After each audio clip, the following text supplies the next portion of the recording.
কেউ যদি জুলুম করে তার ভাইয়ের 1 বিঘত পরিমাণ জমিন খায়, 1 বিঘত চিনেন তো?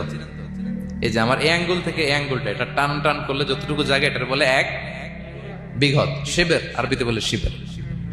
হ্যাঁ, মান যালামা কিদা শিবের। বিষ্ণু বলেন এই 1 শিবের 1 বিঘত জমি যদি কেউ অন্যায়ভাবে জুলুম করে তার ভাইয়ের কাছ থেকে খায়, কিয়ামতের দিন তুবিকা আলাইহি 7 আরাদিন, এই 7 জমিনকে আল্লাহ তাআলা তার ঘাড়ে চাপাবে। খা এবার, খা।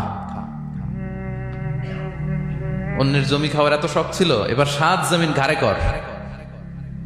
কিয়ামতের ময়দানে আপনার দেহটারে বিশাল আকৃতির করা হবে, এই 7 জমিনকে আপনার কাঁধে তুলে দেওয়া হবে।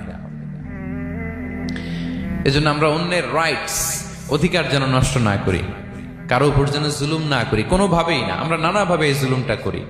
আমরা প্রায় দাদার সম্পত্তি থেকে ফুফুদেরকে বঞ্চিত করি, বাবার সম্পদ থেকে বোনদেরকে বঞ্চিত করি। হ্যাঁ,